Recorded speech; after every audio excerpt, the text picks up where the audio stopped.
Ya, Bismillahirrahmanirrahim. Assalamualaikum warahmatullahi wabarakatuh. Ya, salam sejahtera untuk Waalaikumsalam. ya, matur suwun Pak. Waalaikumsalam. Saya nunggu ada yang jawab salam. Saya dulu baru saya lanjutkan tadi. Nggih, matur suwun Pak. Salam sejahtera untuk kita semua nggih. Salam produktif, salam sehat dan dimudahkan segala urusan untuk kita semua yang hadir di malam ini ya, membersamai webinar series Ngopi Sik yang ke-27 dan yang kami hormati dan kami banggakan Ibu Dr. Desunda Rosiana Patipawai, Sarjana Hukum, Magister Hukum, selaku Lektor Kepala Fakultas Hukum Universitas Patimura, yang pada kesempatan ini telah berkenan hadir dan berbagi eh, wawasan dan nanti juga sudut pandang beliau selaku akademisi dalam menyikapi pemutusan hubungan kerja. Nggih. Eh, yang kami hormati pula seluruh peserta webinar Ngopi Sik dari berbagai unsur. Ini tadi saya lihat sekilas ada unsur dari teman-teman HR yang mewakili pengusaha biasanya atau mewakili dirinya pribadi ya. Kemudian ada teman-teman dari Serikat Pekerja, Serikat Buruh dan akademisi tentunya. Ada mahasiswa tadi juga saya lihat ada Mas Suhat ya. Kemudian praktisi hubungan industrial, teman-teman mediator hubungan industrial, pengawas ketenagakerjaan, dan rekan-rekan dari instansi ketenagakerjaan di daerah, tentunya serta para pemerhati hukum ketenagakerjaan dimanapun saat ini jenengan berada ya. Eh, saya Mahendra Hakim, seperti webinar-webinar sebelumnya, malam ini tuh saya menjadi moderator sekaligus tukang laden yang akan membersamai jalannya diskusi kita, atau tepatnya dialektika ya nanti. Senang sekali malam ini hadir lagi ruang berbagi karena sebetulnya dari teman-teman semua, ini kita akan mendapatkan banyak hal ya, mendapatkan insight, mendapatkan wawasan, ilmu, praktek-praktek selama ini terkait hubungan industrial yang dijalani, terus kemudian karena dari teman-teman yang selaku praktisi, ini bisa dikatakan jenengan ini juga guru saya gitu. Karena dari panjenengan semua itu, dari praktisi, kita mendapatkan basis materialnya gitu. Dan sementara nanti kalau dengan Bu Zunda selaku akademisi, itu nanti membutuhkan menjadi basis argumennya. Nah, data menunjukkan itu bahwa persoalan pemutusan hubungan kerja itu menjadi isu strategis nasional ya. Eh, Pada tahun 2025 itu tercatat lebih dari 88 ribuan pekerja itu yang mengalami pemutusan hubungan kerja. Kasus Ritek, pemutusan hubungan kerja massal itu mewarnai di awal tahun 2025. Jadi perusahaan tekstil besar di Sukoharjo ya, itu merumahkan hampir 11.000 pekerjanya pada waktu itu karena pilot. Terus kemudian di tahun 2026 dari periode Januari sampai dengan Mei data dari satudata.kemenaker.go.id itu sudah mencapai 23 ribuan sekian orang terdampak PHK. Nah, teman-teman, malam ini kita akan apa ya mendapatkan perspektif dari dunia akademisi.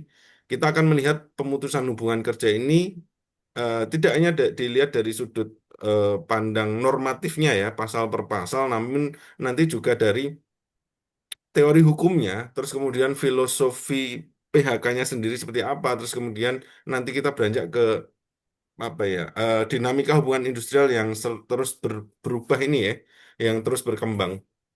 Saya berharap webinar ini nanti tidak hanya menambah pengetahuan saja, tapi juga memperkaya cara pandang kita dalam memahami salah satu isu paling strategis tadi terkait terkait PHK di dalam hukum ketenagakerjaan. Itu PHK itu kan yang paling sering ya.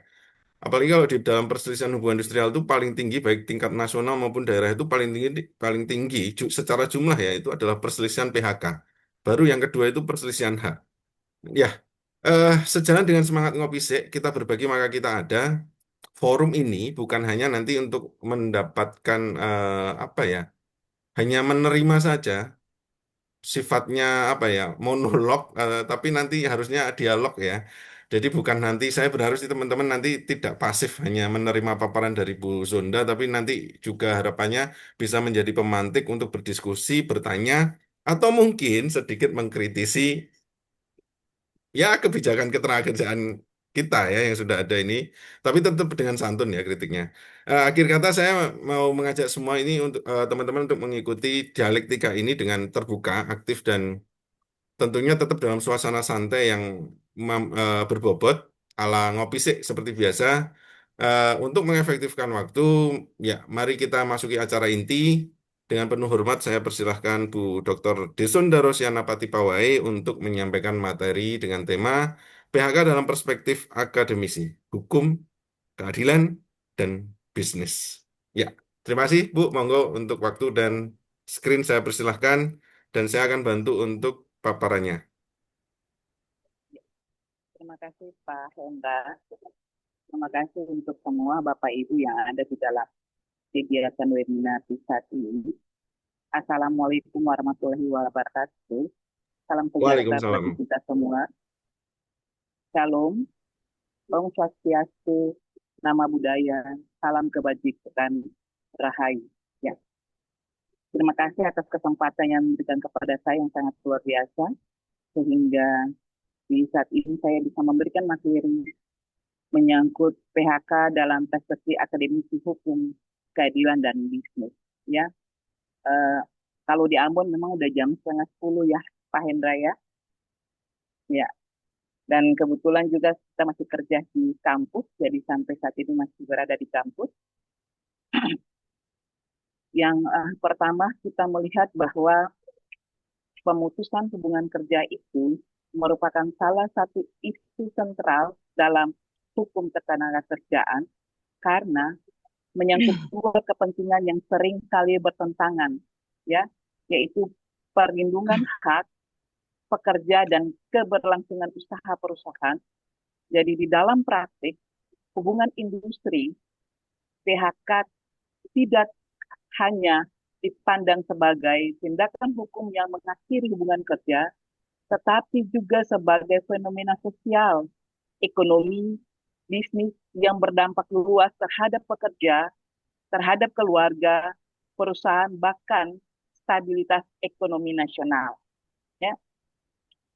Namun kita melihat kepada pasal 1, ya, angka 25 Undang-Undang Ketenagakerjaan mengatur bahwa pemutusan hubungan kerja adalah pengakhiran hubungan kerja karena suatu hal tertentu yang mengakibatkan berakhirnya hak dan kewajiban antara pekerja, buruh, dan pengusaha. Dan di dalam perspektif akademisi, PHK harus dikaji secara multidisipliner melalui pendekatan hukum, keadilan, dan bisnis agar diperoleh pemahaman yang komprehensif mengenai tujuan, mekanisme, dan dampaknya. Ya, yang pertama itu Bapak Ibu, kita melihat pada PHK dalam perspektif hukum.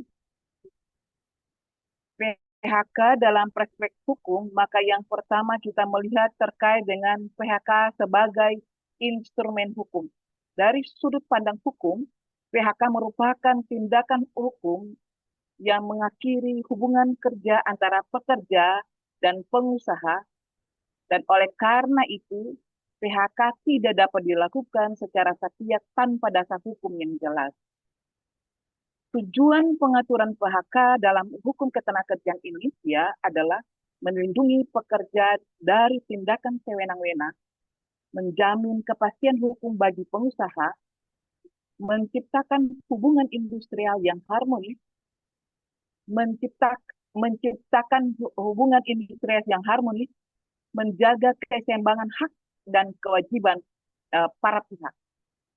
Ya, namun pendapat dari Sachitora Harjo, hukum harus berfungsi sebagai sarana perlindungan manusia. Dalam konteks PHK, hukum berfungsi melindungi pekerja sebagai pihak yang secara ekonomi lemah dibandingkan pengusaha. Yang berikut Bapak Ibu, kita melihat menyangkut prinsip-prinsip hukum dalam PHK. Ya, jadi prinsip-prinsip hukum dalam PHK yang pertama kita melihat pada prinsip perlindungan, di mana uh, hukum ketenagakerjaan lahir untuk memberikan perlindungan kepada pekerja yang berada dalam posisi subordinat terhadap pengusaha. Dan prinsip ini tercermin dalam yang pertama, kita melihat pada kewajiban pembayaran pesangon. Yang kedua, kita melihat kepada kewajiban pemberitahuan PHK. Yang berikut kita melihat kepada penyelesaian perselisihan melalui mekanisme hukum. Ya. Yang berikut Bapak Ibu, kita melihat kepada prinsip kepastian hukum. Ya. Prinsip kepastian hukum, maka PHK hanya dapat dilakukan berdasarkan alasan yang diatur dalam peraturan perundang-undangan.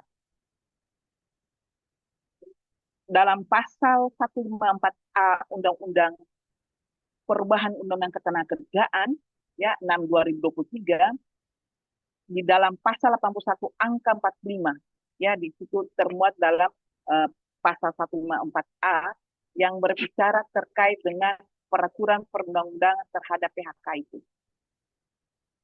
Yang berikut kita melihat kepada prinsip due process of law. Jadi setiap PHK harus mengikuti prosedur yang ditentukan hukum. Ya. PHK tanpa prosedur yang benar dapat dinyatakan batal atau tidak sah. Ya. Yang berikut Bapak Ibu kita melihat kepada prinsip ultimum remedium. Ya. Prinsip ultimum remedium ini PHK merupakan langkah terakhir setelah berbagai upaya mempertahankan hubungan kerja tidak berhasil dilakukan. Ya. Jadi, prinsip ini tercermin juga di dalam pasal 151 Undang-Undang Ketenagakerjaan yang mewajibkan para PHK mengupayakan agar PHK itu tidak terjadi. Dan itu kita melihat kepada perubahan Undang-Undang Ketenagakerjaan di dalam Undang-Undang Nomor 6 Tahun 2023. Ya. Yang berikut Bapak Ibu kita melihat kepada filosofi pengaturan PHK dalam negara hukum. Kalau filosofi pengaturan PHK, maka kita pertama melihat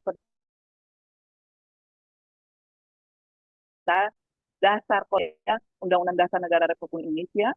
Kita melihat kepada pasal 27 ayat 2 Undang-Undang Dasar 1945, pasal 28D ayat 2, dan pasal 33 Undang-Undang Dasar 45. Ya. Jadi negara tidak boleh membiarkan pekerja kehilangan pekerjaan tanpa perlindungan hukum dan jaminan sosial yang memadai. Dengan demikian, hukum PHK di Indonesia tidak hanya berorientasi pada kepastian hukum, tetapi juga perlindungan sosial. Ya. Yang berikut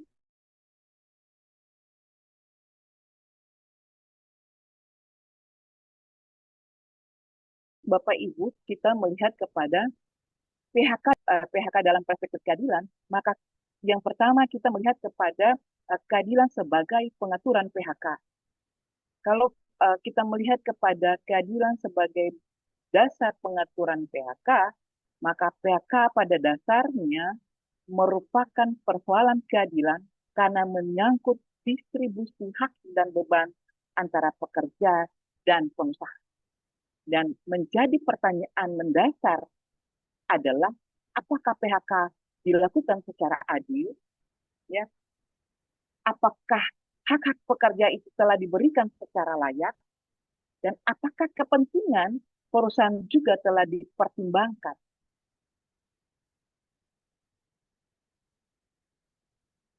Yang berikut kita melihat kepada teori keadilan Aristoteles. Teori keadilan Aristoteles yang membedakan keadilan distributif, keadilan korektif, ya. Jadi keadilan distributif itu setiap orang memperoleh hak sesuai proporsi, dan kontribusinya.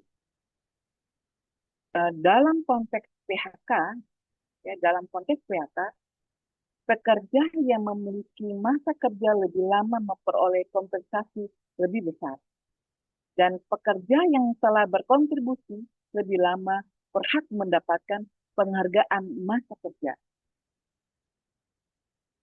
Dan keadilan korektif, keadilan yang bertujuan memulihkan kerugian akibat tindakan yang merugikan pihak lain. Dan jika PHK itu dilakukan secara melawan hukum, maka pekerja berhak memperoleh pemulihan hak melalui mekanisme penyelesaian perselisihan hubungan industrial. Yang berikut kita melihat kepada teori keadilan John Rawls. Dia melihat kepada teori justice of fairness. Jadi menurut Rawls, kebijakan yang baik harus melindungi kelompok yang paling rentan. Jadi di dalam hubungan industrial, kelompok rentan tersebut itu adalah pekerja. Karena itu, negara harus memberikan perlindungan hukum, menjamin pesangon, menyediakan jaminan kehilangan pekerjaan, dan membuka akses terhadap penyelesaian sengketa. Yang berikut kita melihat kepada keadilan Pancasila.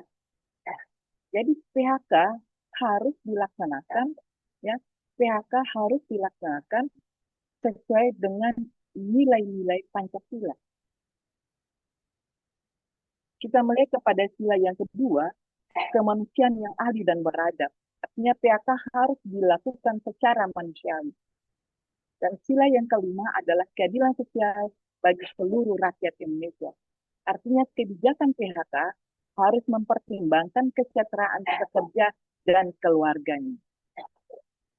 Sehingga dalam perspektif ini, PHK bukan sekadar persoalan kontrak kerja, tetapi juga persoalan kemanusiaan dan keadilan sosial.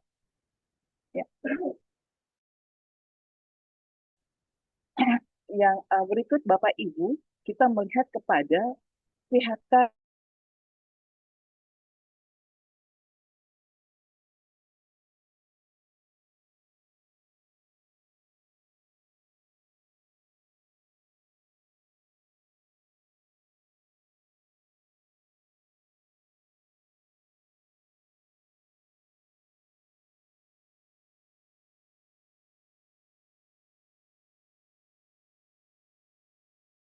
tujuan perusahaan adalah memaksimalkan keuntungan dan menjaga keberlangsungan usaha.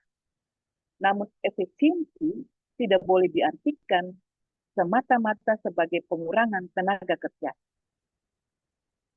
Perusahaan harus terlebih dahulu mempertimbangkan alternatif. Yang pertama itu adalah pengurangan lembur, pengurangan jam kerja, mutasi, pelatihan ulang, pengaturan kerja, fleksibel. Dan PHK seharusnya menjadi pilihan terakhir.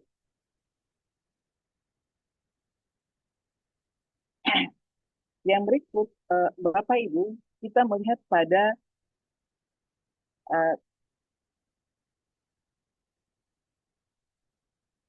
triple bottom line, itu ada 3 konsep: profit, people, dan planet, keuntungan perusahaan, keuntungan kesejahteraan pekerja, dan keberlanjutan lingkungan. Perusahaan modern tidak lagi hanya mengejar profit, tetapi juga bertanggung jawab terhadap pekerja dan masyarakat. Karena itu PHK yang baik harus memperhatikan transparansi, komunikasi yang baik, kompensasi yang layak, dukungan transisi pekerjaan.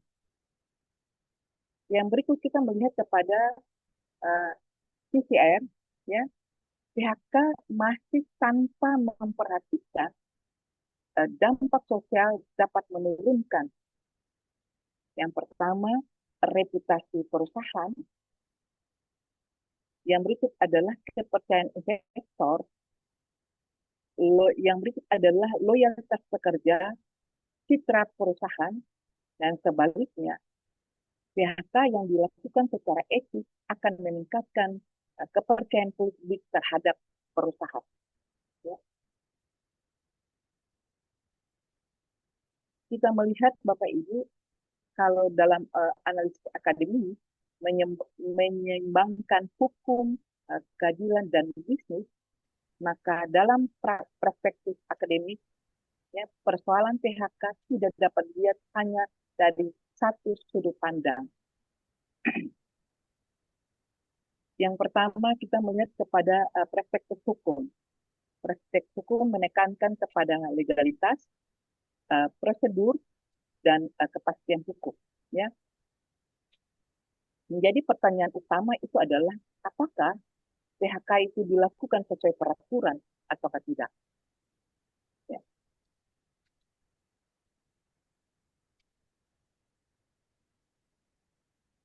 Ya. Yang berikut kita melihat kepada perspektif keadilan. Perspektif keadilan menekankan perlindungan pekerja, keseimbangan hak, dan kemanusiaan. Menjadi pertanyaan juga, apakah PHK dilakukan secara adil atau tidak? Dan dari perspektif bisnis, menekankan efisiensi, produktivitas, keberhasilan usaha, dan menjadi pertanyaan juga, apakah perusahaan tetap dapat bertahan dan berkembang. Jadi dari tiga perspektif itu, maka kita melihat PHK yang ideal, sah secara hukum, adil bagi pekerja, rasional bagi perusahaan, menjaga stabilitas hubungan industrial, mendukung keberlanjutan usaha. Dan tantangan, Bapak Ibu, tantangan PHK di era digital saat ini, kita melihat kepada otomatisasi dan AI. Yang kedua, kita melihat kepada plafon digitalnya. Yang berikut kita melihat kepada fleksibilitas hubungan kerja. Dan berikut kita melihat kepada globalisasi pasar tenaga kerja. Dan yang berikut kita juga melihat kepada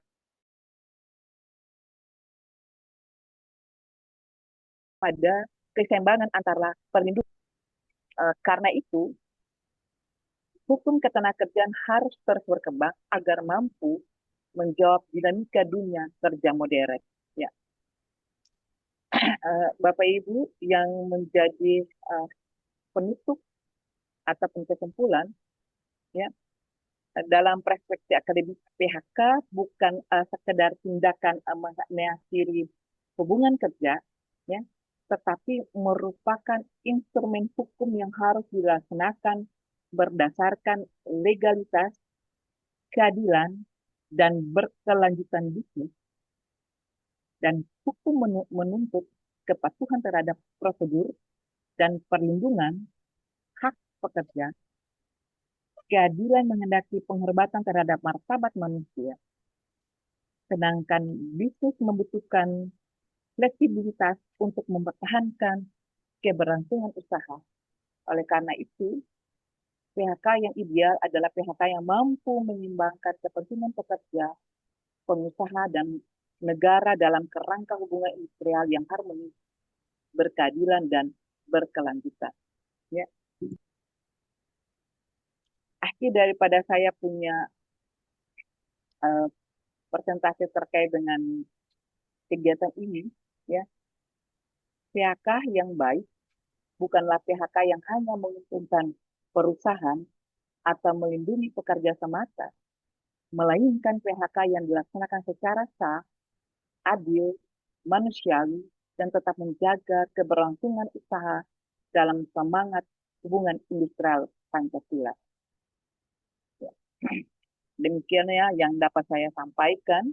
Semoga materi yang telah dipaparkan dapat memberikan manfaat, menambah wawasan, serta menjadi berefleksi dalam diskusi bagi kita bersama. Dan terima kasih atas perhatian dan partisipasi Bapak Ibu sekalian. Mohon maaf apabila terdapat kekurangan maupun kekeliruan dalam penyampaian.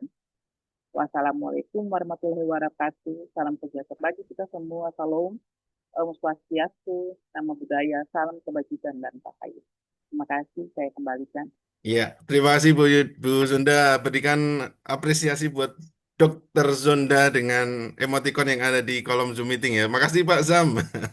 Makasih Mas Zuhad, makasih Mas Khairul, makasih Mbak Vika. Wih, saya sudah belum persilahkan untuk bertanya, sudah ada yang raise hand ini. Ya, terima kasih Bu Zonda atas paparannya dan ini tadi saya sempat keluar Zoom meeting ini karena tidak sinyal saya tidak kuat, jadi sempat off cam Bu. Oke, baik, ya. Eh, Ya, ya. saya persilahkan. Ini sudah ada yang raise hand dan bagi teman-teman nanti yang ingin bertanya bisa sampaikan di kolom chat. Kalau ingin menyampaikan secara langsung nanti bisa raise hand. Saya persilahkan untuk yang pertama. Kan mesti itu kan hal yang nggak pernah disentuh nih.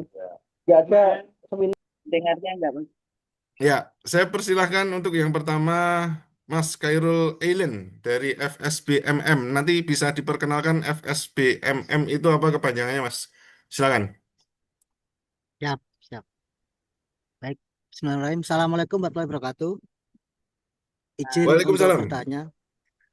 Perkenalkan, saya Khairul Ellen Kurniawan, staf advokasi dan pendidikan dari FSBMM, Federasi Serikat Buruh Makanan Minuman. Jadi kami sebenarnya baru 6 tahun ini mencoba untuk menggabungkan semua pekerja-pekerja yang berada di sektor makanan dan minuman dari hulu ke hilir, karena kami pandang sektor makanan dan minuman ini bukan pekerjanya ini pekerja yang kalau kita kelola secara dengan satu pandangan yang sama itu bisa lebih menguntungkan daripada yang terjadi sebelumnya. Banyak pekerja makanan itu malah melihatnya ke yang atas, otomotif segala macam, sehingga nggak lebih happy. Jadi intinya seperti itu sih. Izin bertanya, yang pertama terkait dengan tadi PHK, yang perlindungan terhadap PHK, sorry. Saya minta pendapatnya dari Ibu Pemateri, karena begini, Undang-Undang 6 2023 itu telah menghapus pasal 155, di mana di pasal 155 Undang-Undang 13 kan dihapus, Bu, di Undang-Undang 6. Di mana di situ ayat 1 menyatakan pemutusan hubungan kerja tanpa penetapan itu batal demi hukum. Nah, menurut sudut pandang saya, dengan hilangnya pasal 155 ini akan berpotensi PHK-PHK yang prosesnya itu tidak sesuai dengan ketentuan pasal 151, dari mulai pemberitahuan, kemudian kalau ditolak ada bipartitnya, bipartit tolak mediasi, ini berpotensi langsung disikat des PHK gitu. Nah, ini juga yang akhirnya saya mengalami beberapa hal, pengusaha itu cenderung mengabaikan. Nanti taruh aja di PHI, toh pasal itu nggak ada, dan ujung-ujungnya di 2004 juga ketika kita bersidang di PHI itu upah prosesnya akan upah proses untuk putusan sela itu akan sangat sulit. Jadi pertanyaan saya yang pertama adalah bagaimana tanggapan Ibu terkait dengan hilangnya pasal 155 di Undang-Undang 6 2023. Kemudian yang berikutnya yang buat saya resah adalah adanya klausul PHK alasan mendesak di PP 35 pasal 52 itu. Itu kan kalau PHK yang lain itu kan dari runtutannya itu pemberitaan segala macam. Nah, alasan mendesak ini kan bisa langsung dieksekusi saat itu juga, dan hilang dan dia nggak ada kompensasi pesangonnya, hanya penggantian haknya itu.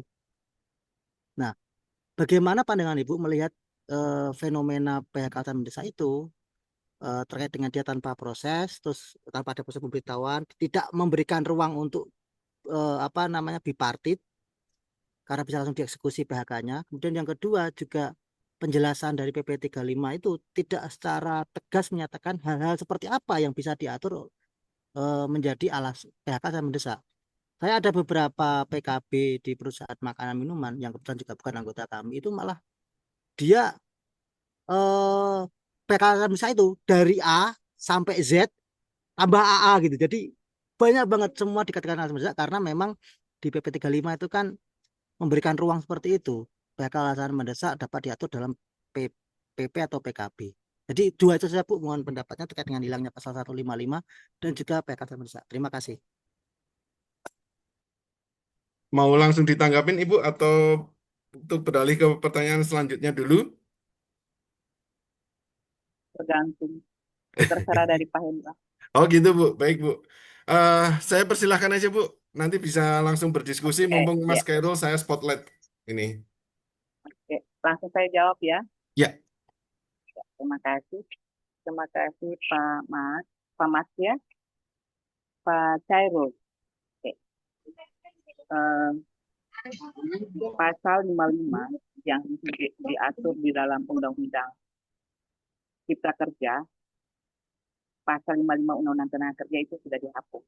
Jadi sebelum diubah melalui rezim Cipta Kerja, pasal 55 Undang-Undang 13 2003 itu mengandung prinsip penting bahwa PHK yang masih diperselisihkan belum efektif sampai ada penetapan lembaga penyelesaian perselisihan hubungan industrial.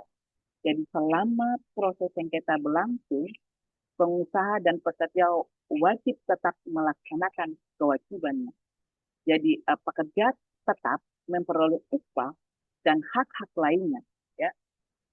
Dan secara filosofis pasal ini merupakan bentuk perlindungan terhadap pekerja agar tidak kehilangan sumber penghidupan secara tiba-tiba sebelum ada kepastian hukum. Ya. Yang berikut melihat kepada dampak penghapusan pasal 155 itu. Jadi ada dua pandangan, ya, pandangan pemerintah dan dunia usaha. Yang pertama, argumentasi itu adalah proses PHK menjadi lebih sederhana dan cepat. Yang berikut mengurangi birokrasi hubungan industrial. Yang berikut memberikan kepastian bagi dunia usaha dan meningkatkan fleksibilitas pasar tenaga kerja. Ya, pendekatan ini cenderung menggunakan teori ekonomi efisiensi yang menempatkan efisiensi dan keberlangsungan usaha sebagai tujuan utama regulasi ketenaga kerjaan. Yang berikut kita melihat kepada pandangan akademisi dan serikat pekerja. Banyak akademisi hukum ketenagakerjaan menilai bahwa penghapusan pasal 155 berpotensi mengurangi perlindungan pekerja karena yang pertama kita melihat kepada pekerja dapat kehilangan pekerjaan lebih cepat, posisi tawar pekerja menjadi lebih lemah. Yang berikut adalah kita melihat bahwa hilangnya jaminan upah profesional sebagaimana sebelumnya dikenal dan berpotensi mendorong PHK sebagai sepihak apabila pengawasan lemah.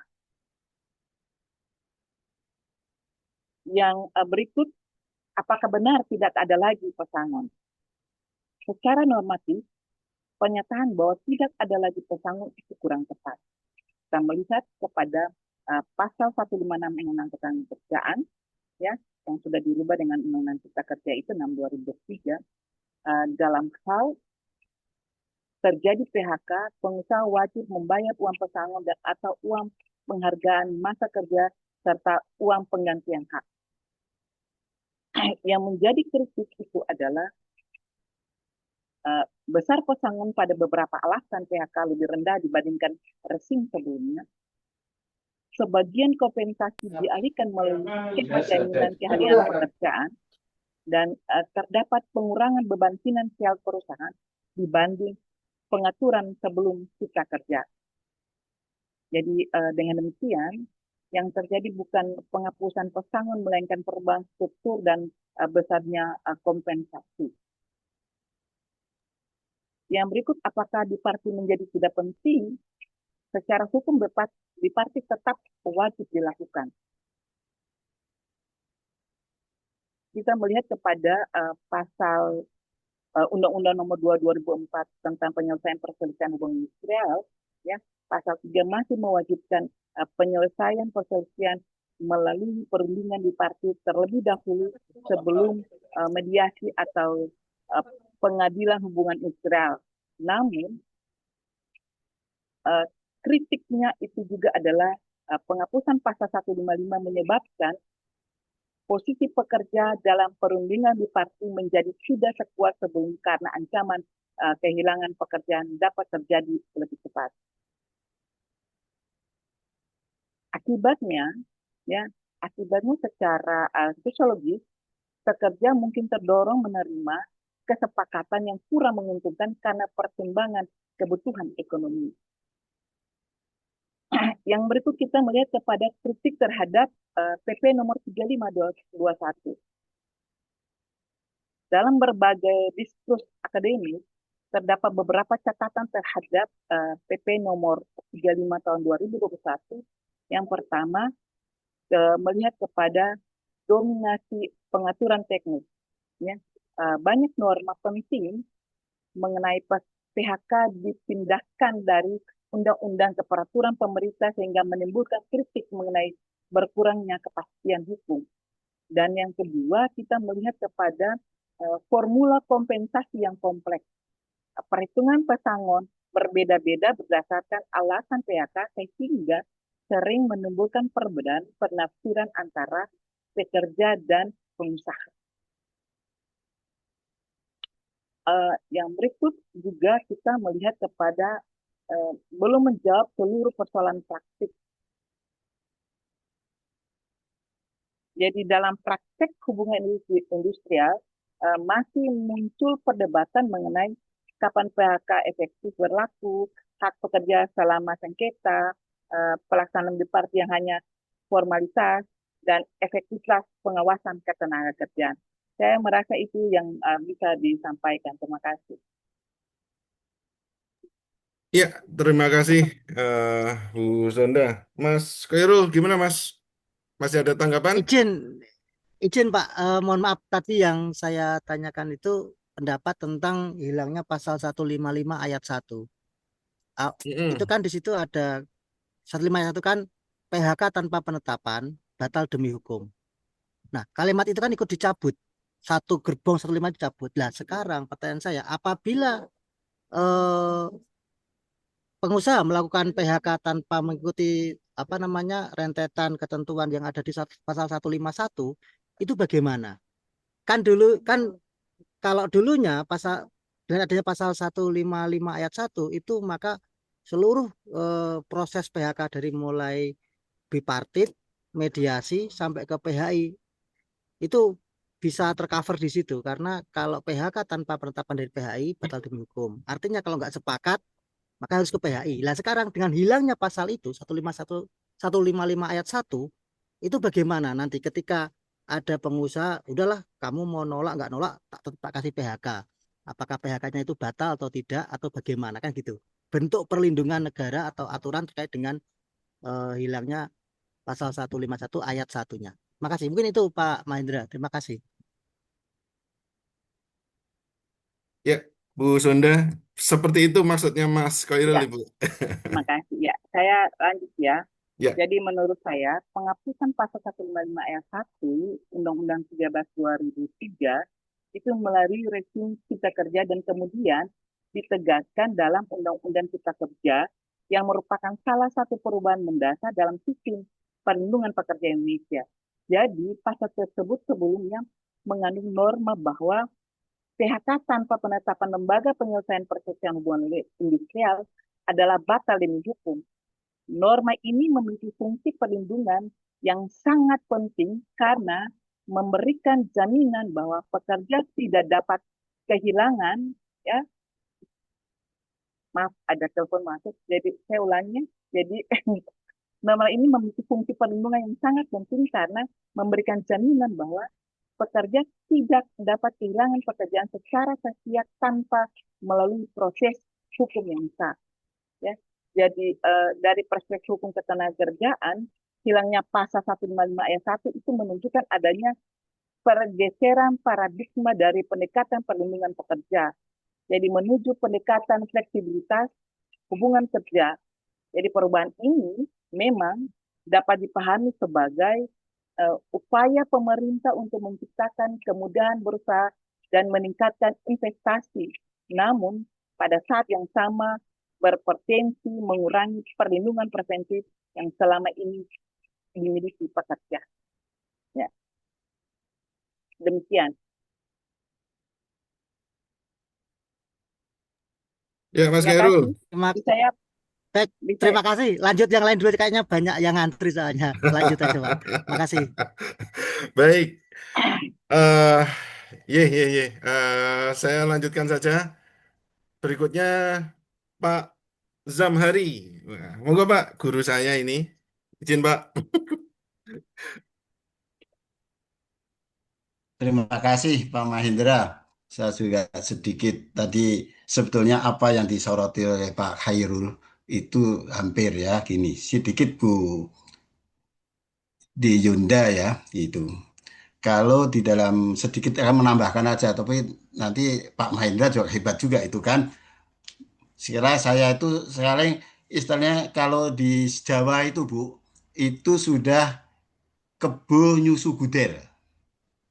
Yang dulunya itu kita berguru, dulu murid itu berguru sama guru, sekarang enggak. Guru guru kepada murid sekarang, Pak. Bu, gitu. Itu saya dengan karena rajinnya gitu kan. Boten Pak, masih murid Pak saya Pak. Izin Pak. Gini, Bu, yang satu yang jelas saya sedikit tadi efisiensi, Bu. Memang di dalam aturan di dalam Kemnaker juga untuk menuju efisiensi itu memang harus melalui pengurangan jam kerja, jam lembur, mengurangi dari PKWT gitu ya Bu ya. Tapi dengan adanya di dalam PP 35 tahun 2001 itu efisiensi dibagi dua. Kelihatannya itu saya cenderung apa yang dari hukum ketenagaan sesuai dengan Pancasila melindungi daripada yang lemah itu di dalam PP 35 nggak tercermin. Maka kelihatannya PP 35 harus diperbaiki kan gitu Bu. Terus itu yang jelas sekarang itu perusahaan dengan ada pasal efisiensi itu mudah melakukan PHK karyawan dengan alasan efisiensi. Karena di dalam efisiensi itu diatur hanya bisa dibuktikan dengan audit internal dan eksternal. Nah, kalau internal kan bisa dibuat. Itu yang efisiensi. Yang terus sekarang, terus kedua yang efisiensi ini untuk apa? Mencegah kerugian. Kalau mencegah kerugian berarti perusahaan masih untung dong. Mencegah. Sehingga kalau mencegah pesangonnya sekali. Tapi kalau rugi 2 tahun berturut-turut adalah setengah 0,5 dan itu. Nah ini yang membuat perusahaan sekarang ini itu mudah melakukan efisiensi dengan alasan apa? Rugi 2 tahun berturut-turut dengan nanti apa dari pembukaan internal. Itu bisa itu audit. Nah, banyak itu terjadi akhirnya apa? Terjadi perselisihan PHK karena efisiensi banyak. Terus yang kedua, setelah dia itu ada apa fraud kan dia banding ke mediasi di media ada anjuran nanti ke PHI dari PHI sudah diputuskan sudah ingkrah eksekusinya susah eksekusi untuk pesangonnya ini loh. Memang kalau sudah didaftarkan sudah ada keputusan daripada ingkrah daripada pengadilan PHI bisa ada satu eksekusi. Itu di dalam hanya teori praktek juga susah disitulah yang itu. Sehingga aku tadi melakukan hubungan industrial secara dari Pancasila ini itu belum belum kelihatan sekarang itu di hukum tenaga kerjaan. Hanya hukum tenaga kerjaan itu adalah sekarang bagaimana melindungi yang lemah di Indonesia masih lemah sekali pekerja itu daya tawarnya kurang di situ. Itu aja Bu aku sedikit itu bagaimana siasatnya supaya keputusan PH itu ada gunanya gitu, bukan diabaikan oleh perusahaan. Gitu. Bagaimana kalau pandangan dari akademik? Terus di dalam nanti mungkin nanti bulan Oktober ini paling enggak kan sudah ada undang-undang baru ya. Undang-undang baru ya. Semoga semua itu yang sesuai dengan keputusan Mahkamah Konstitusi 168 memadai semua. Karena dengan adanya tadi sampaikan Pak Khairul tadi, dengan dihilangkan pasal 55 tadi ayat 1 itu, yang dimana kalau dulu itu PHK Pak tanpa penetap batal demi hukum hilang, dihilangkan PP 35, sehingga perusahaan sekarang mudah PHK. Nggak ada batal hukum, nggak ada sudah. Yang penting aku kepengen PHK karyawan sudah diatur dalam PKB, ya sudah langsung kita PHK, salahnya itu. Tadi sampai tadi Pak Khairul menyampaikan PHK yang tadi tanpa penetapan yang dikatakan yang kesalahan mendesak tadi Bu. Disitulah aku sedikit mohon masukan bagaimana supaya efektif dalam menyusun undang-undang baru besok. Terima kasih Bu. Ya, monggo Ibu, silakan mungkin bisa langsung Ya, dapat ditanggapin.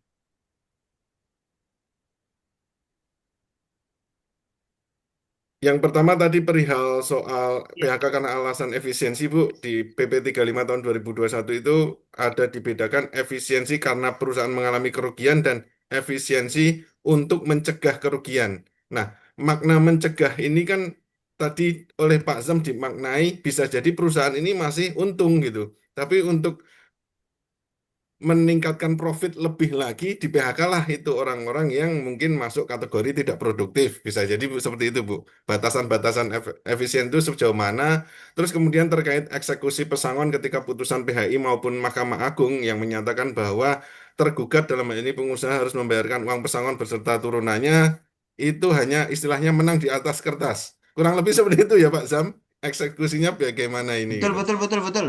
Ye. Betul betul betul betul. Terus yang ketiga, perihal rencana Undang-Undang Ketenagakerjaan yang baru sebagaimana putusan MK 168 untuk negara mengeluarkan klaster ketenagakerjaan dari Undang-Undang Omnibus Law dan membentuk Undang-Undang Ketenagakerjaan baru, artinya per 31 Oktober 2026 besok sudah ulang tahun yang kedua. Artinya itu batas maksimal yang sudah ditentukan oleh MK 168 Bu, Mahkamah agar Konstitusi. udah Enggak. ya Ya. Mahkamah Konstitusi untuk keluar undang-undang baru. Bagaimana menurut Ibu nanti rencana undang-undang yang ketenagakerjaan baru itu idealnya seperti apa yang bisa secara substantif menyentuh keadilan sebagaimana amanat sila kedua dan sila kelima dari Pancasila Ibu? kelima. Ya. Ya, ya.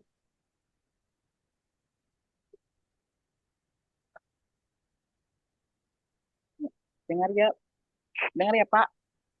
Ya, ya, Halo, kedengaran ya, Bu. Iya Bu, ya, Man Bu. ya.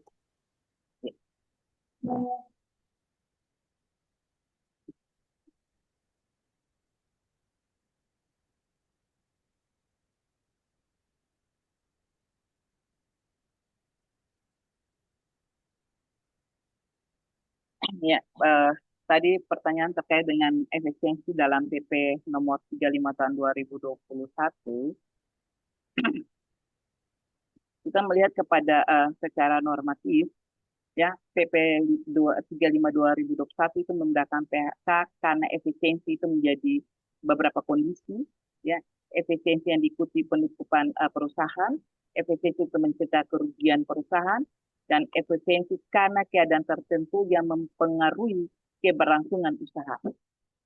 Namun persoalannya adalah PP 3521 tidak memberikan ukuran yang jelas mengenai kapan perusahaan dapat dinyatakan melakukan efisiensi dan bagaimana membuktikan adanya kebutuhan efisiensi tersebut. Akibatnya, dalam praktek juga sering muncul apakah perusahaan apakah perusahaan itu harus rugi terlebih dahulu atau apakah perusahaan yang masih memperoleh keuntungan dapat melakukan PHK karena efisiensi, dan bagaimana cara membuktikan bahwa efisiensi itu benar-benar diperlukan.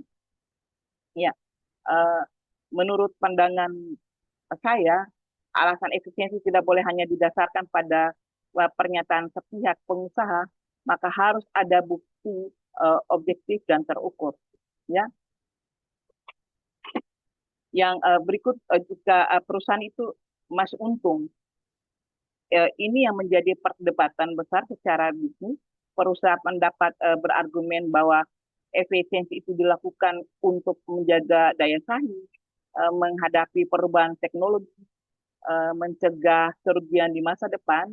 Namun secara hukum dan keadilan muncul juga pertanyaan jika perusahaan masih memperoleh keuntungan yang signifikan apakah PHK benar-benar merupakan kebutuhan atau hanya strategi meningkatkan profit. Yang berikut, mengapa sering menemukan perselisihan? Ya, perselisihan itu terjadi karena adanya perdebatan persepsi. Pengusaha melihat efisiensi sebagai hak manajemen dan pekerja melihat juga efisiensi sebagai ancaman terhadap hak atas pekerjaan. Dan karena PP 35 itu tidak memberikan parameter yang rinci, maka ruang interpretasi menjadi sangat luas dan berpotensi menimbulkan konflik. Ya, bagaimana supaya keputusan PHK karena efisiensi itu memiliki kegunaan hukum,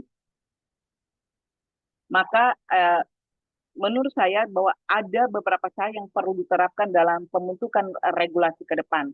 Ya, kewajiban audit independen dalam hal bahwa PHK karena efisiensi harus didasarkan pada laporan audit internal atau audit eksternal independen, bukan hanya keputusan direksi ya.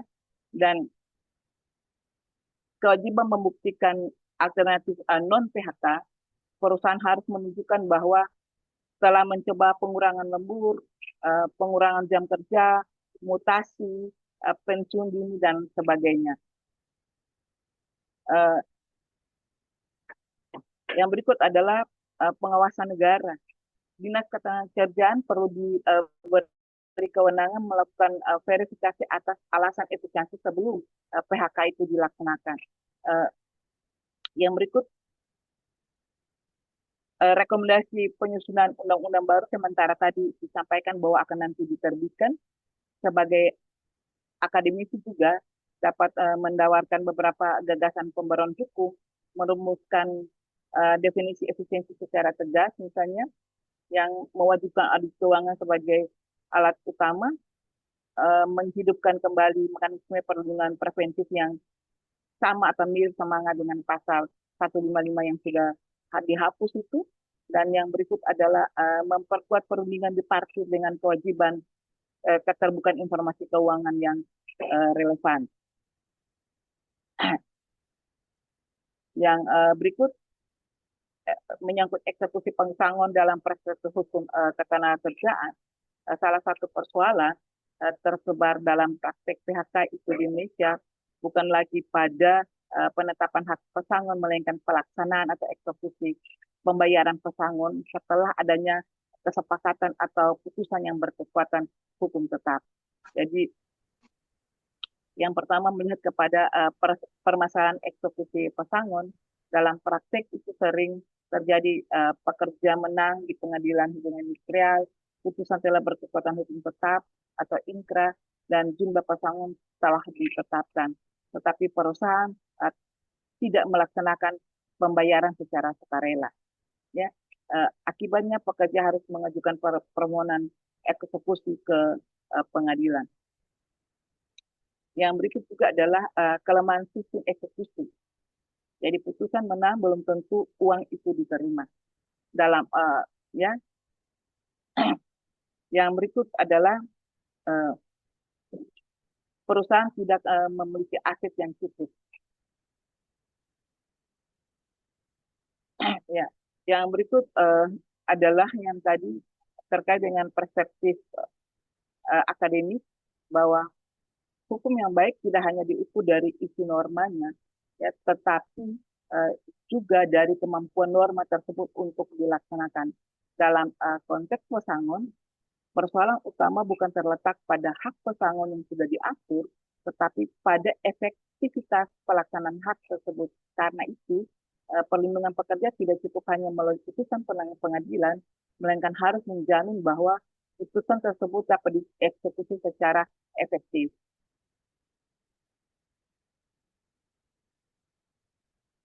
Ya, terkait tadi disampaikan juga dengan gagasan pembentukan undang-undang baru, jadi mengembalikan filosofi perlindungan pekerja pasca Undang-Undang 6 2023 terdapat kecenderungan penguatan fleksibilitas pasar kerja. ke depan perlu dibangun kembali keseimbangan dengan menegaskan bahwa pekerjaan merupakan hak konstitusional warga negara yang harus dilindungi negara. Ya, landasannya adalah pasal 23 ayat 2, pasal 28D ayat 2, Undang-Undang Dasar Negara Republik Indonesia. Dan melihat kepada pengaturan efisiensi yang lebih jelas, salah satu sumber sengketa terbesar dari alasan efisiensi yaitu adalah undang-undang baru perlu mengatur secara tegas terkait dengan efisiensi karena kerugian nyata dibuktikan dengan misalnya terkait dengan laporan keuangan, audit independen, ataupun terkait dengan kerugian dalam periode tertentu. Dan efisiensi untuk mencegah kerugian harus dibuktikan juga melalui audit risiko usaha, proyeksi keuangan atau analisis bisnis. Dan efisiensi karena transformasi teknologi, misalnya digitalisasi, otomatisasi, dan kecerdasan buatan. Ya. Yang berikut itu memperkuat biparti. Yang memperkuat biparti saat ini biparti sering menjadi formalitas. Jadi undang-undang baru perlu mengatur keterbukaan informasi. Perusahaan wajib membuka data yang relevan kepada pekerja atau serikat pekerja dan kewajiban negosiasi yang bermakna, bukan sekedar memenuhi syarat administratif.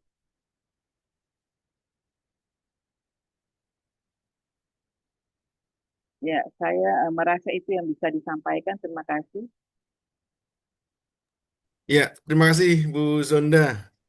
Lengkap. Dan Pak Zam, apakah ada Siap, pertanyaan lanjutan, Pak? cukup, Monggo silakan. cukup, Oh, cukup Pak cukup. Mahendra, cukup. Ya, Iya. baik, Pak. Baik, Bu Zonda. Ibu, kalau mau minum silakan, Ibu. Terima Karena ini kasih, tidak apa-apa. konsepnya, ya. Karena kita di sini jalan sementara kerja, jadi tidak Oh apa-apa. iya, oh baik, Masih Bu. kerja juga sih. Ya, Di sana berarti sudah jam setengah 11 ya, Bu ya? ya benar. Wow, terima kasih sangat Ibu. Di jam setengah 11 malam masih membersamai kami berbagi. Ini saya izin bacakan ada beberapa pertanyaan di kolom chat. Eh, upah proses apakah masih berlaku sekarang, Bu? Dari Pak Irwansah, Naker Trans Aceh Besar. Pak Irwansah masih ada di Zoom meeting, Pak? Kalau ada mungkin bisa disampaikan secara langsung.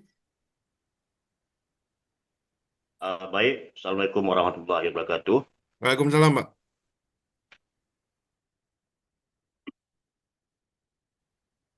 Saya mediasi ya, mediasi. Dan uh, uh, dari Suaranya putus-putus, Pak.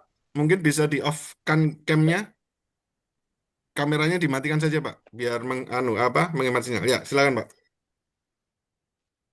ini Pak, dalam mediasi ada kalanya pihak yang menuntut seperti pekerja biasanya atau ex pekerja yang menuntut hak. Mereka juga ini biasanya yang didampingi oleh kuasa atau pengacara itu menuntut juga upah proses Pak sebelum urusan ini selesai mediasinya gitu Pak. Jadi mohon penjelasan apakah upah proses ini masih berlaku Pak. Jadi demikian, terima kasih. Dan sampai ke pengadilan juga sering saya lihat perusahaan-perusahaan yang tuntutan dari kuasa dari pekerja atau ex pekerja ini juga menuntut masalah soal upah proses gitu Pak. Demikian, terima kasih. Ya, makasih Pak Irwansyah. Perihal upah proses ya, Pak ya.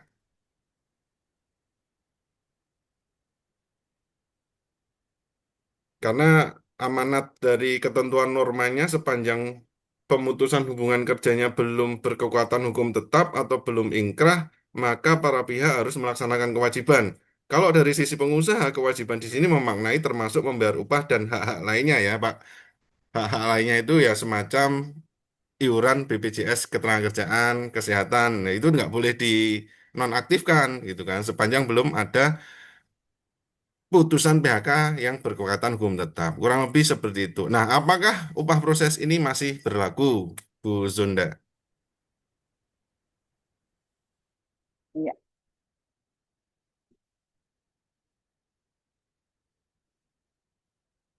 Pak Irwansyah, selamat malam. Yang tadi disampaikan bahwa apakah upah proses itu masih berlaku? Kalau menurut pendapat saya ya, secara prinsip, upah proses itu masih diakui dalam praktek hukum ketenagakerjaan Indonesia, tetapi tidak lagi bersifat tegas dan eksplisit seperti sebelum perubahan Undang-Undang Cipta Kerja.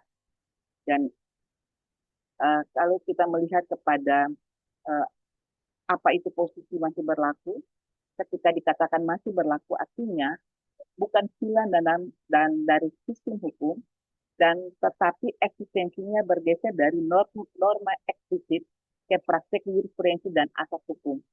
Dan kondisi sebelum dan sesudah perubahan Undang-Undang Cipta Kerja, maka upah harus lebih kuat dan jelas. Dan PHK yang disingkatkan, hubungan kerja dianggap itu belum final, pekerja masih berhak menerima upah sampai putusan berkekuatan hukum tetap. Ya. Setelah Undang-Undang 6 2023 dan PP 35 2021, tidak ada lagi rumusan eksplisit yang tegas seperti ini. Dan tidak ada pasal yang secara langsung menyebut upah proses sampai inkrah. Dan namun tidak ada juga larangan total terhadap upah proses. Artinya terjadi ruang kosong normatif. Dan kenapa upah proses masih dianggap berlaku? Ada 3 dasar yang harus dilihat. Yang pertama itu asas perlindungan pekerja. Hukum ketenagakerjaan adalah hukum protektif, jadi pekerja tidak boleh kehilangan penghasilan sebelum ada kepastian hukum.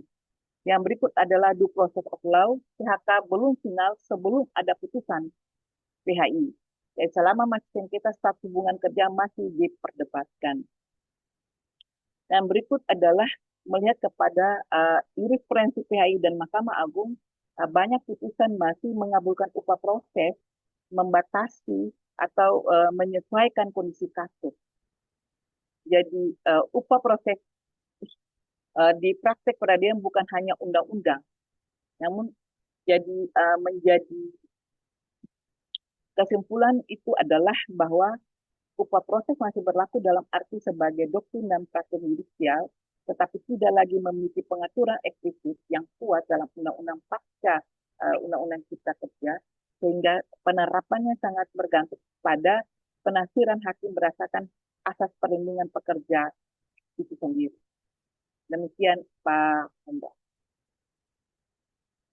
Ya, terima kasih Bu Zonda. Semoga ini bisa menjawab pertanyaan, Pak. Bagaimana Pak Irwan? Ya, baik, Ya, Pak. Apalagi ya. Salam ini buat si kecil yang di belakang, Pak. pengadilan ya. Jadi, kasih masih Ya, Pak. Suaranya putus-putus. Baik. Saya lanjutkan.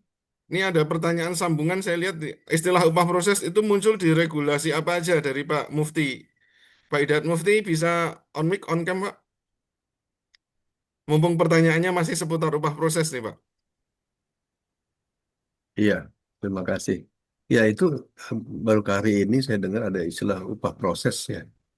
Itu dari mana ya? Dari undang-undang atau Permenaker atau Kepmenaker atau ASE atau itu istilah apa ya? Atau tolong ceritakan upah proses itu ceritanya kayak apa gitu? Apa kejadiannya apa? Atau upah yang harus dibayarkan ketika terjadi proses peradilan gitu maksudnya? Ya itu aja. Itu pertanyaannya. Itu istilah baru ya.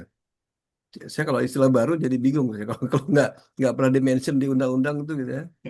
Ya, gaji karyawan itu saya nggak ngerti itu. Ya. Undang-undang kan bilangnya kan pekerja upah gitu kan ya. Ya, atau cuti melahirkan itu saya bingung tuh.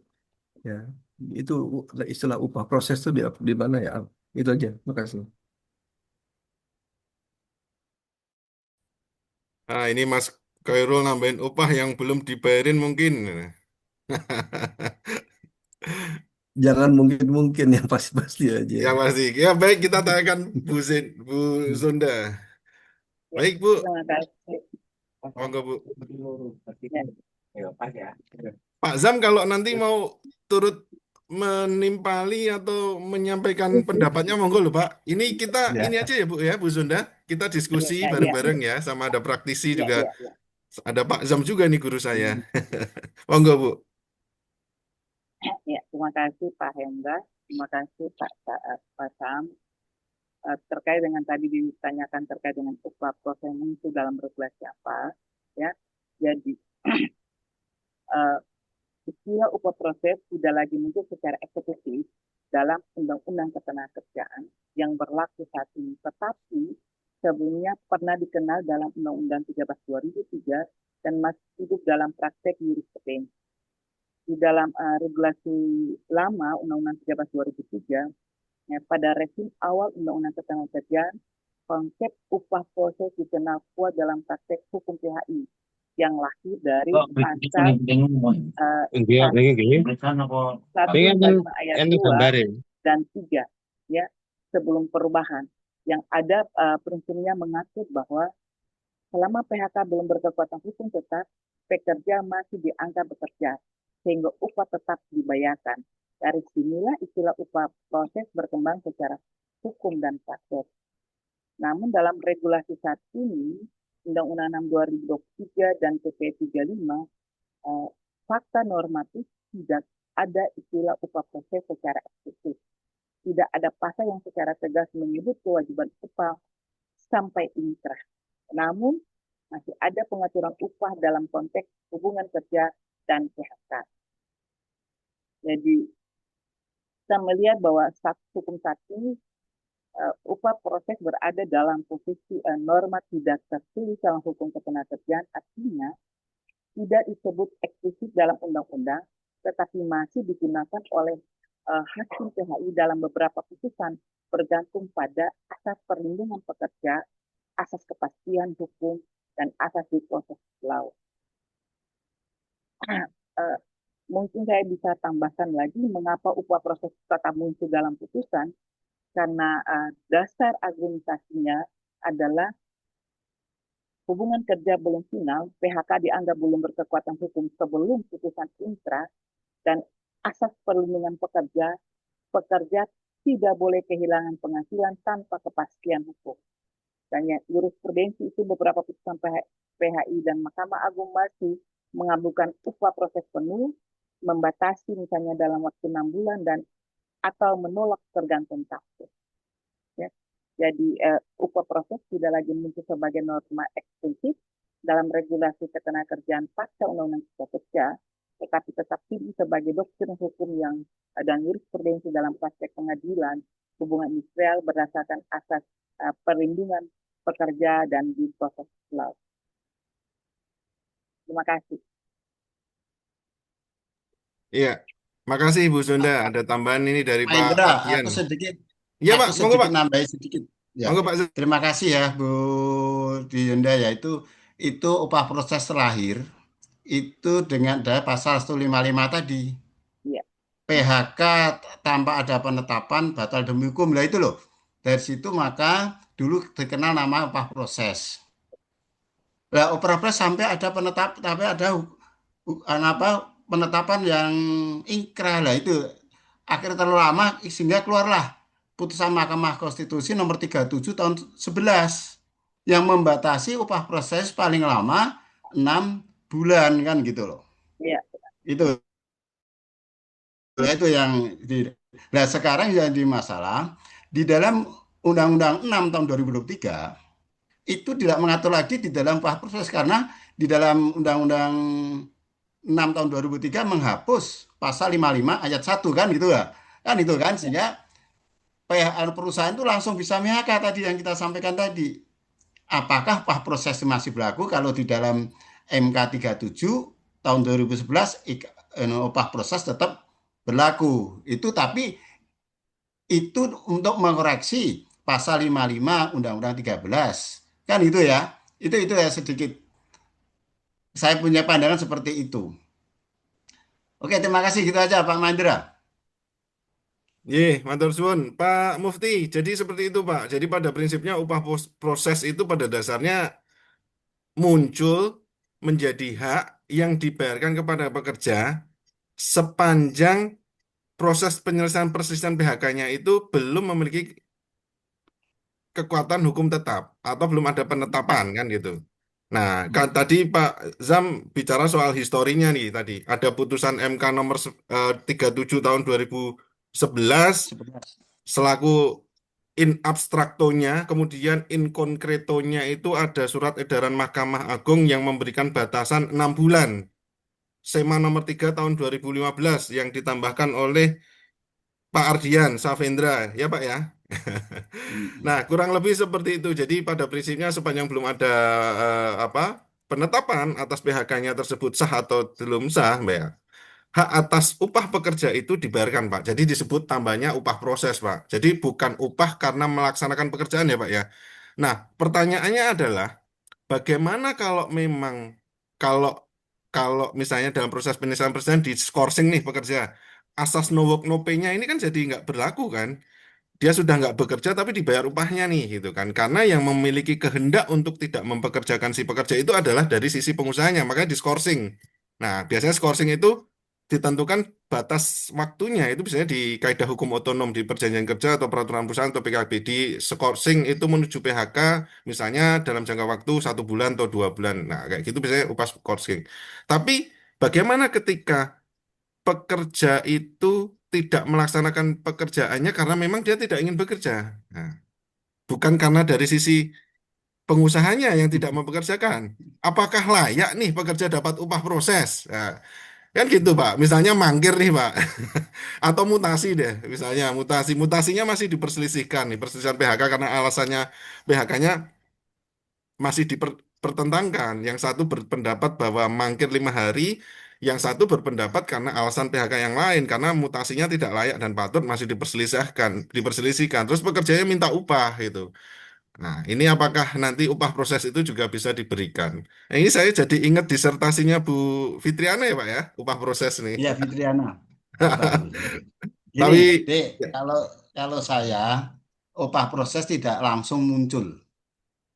Itu harus dilihat historisnya. ya Pak, betul. Kalau karyawan tuh di PHK langsung dia nggak masuk kerja, maka dia tidak berhak mendapatkan upah proses. Tetapi kalau karyawan tuh ingin masuk kerja dilarang oleh perusahaan karena di PHK, maka dia berhak mendapat uang proses. Karena apa?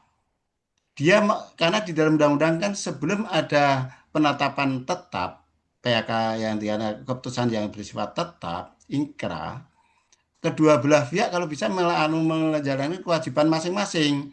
Karyawan bekerja, perusahaan membayar upah kan itu. Tapi kalau begitu di PHK karyawan tidak mau bekerja, disuruh bekerja nggak mau, ya nggak ada apa proses. Berarti itu ada no work no pay kan, begitu kan, kayak orang mangkir kan gitu loh.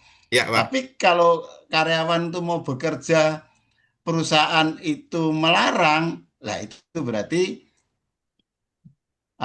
upah dalam proses berlaku. Tapi itu pun upah dalam proses itu tidak bisa ditetapkan terus dalam mediasi, tetapi adalah PHI yang akan nanti menetapkan kan gitu ya, Pak Mahendra ya kelihatannya ya. Mm-mm. Nggih, Pak, bukan ranah kami, Itu Pak. aja. Karena makanya semanya kan berlaku untuk di lingkup peradilan, Pak, Mahkamah Agung kan gitu. Iya, Tidak iya, iya di saya. tinggal mediatornya kejeliannya. Baik, saya lanjut Ya, untuk ke pertanyaan berikutnya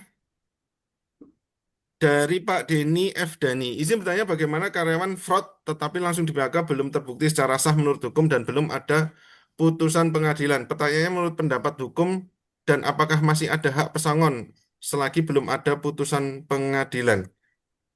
Pak Denny, apakah bisa disampaikan secara langsung, Pak? Izin, Pak. Izin, Pak. Ya, monggo, Pak. Silakan.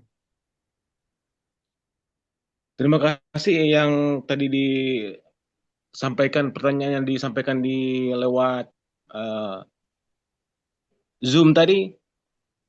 Apakah bisa dijawab oleh Ibu Dokter, Ibu Zonda? Izin, Pak. Ya, Iya Pak, pertanyaannya seperti itu ya Pak ya. Ada Iya, iya, karyawan iya, fraud iya, tetapi langsung dan iya, langsung di PHK, belum terbukti apakah dia benar-benar melakukan fraud atau tidak gitu ya Pak ya. Belum ada iya, putusan pengadilan, apakah seperti itu. masih ada hak Iya, pesangon iya, gitu. Pak. Ya.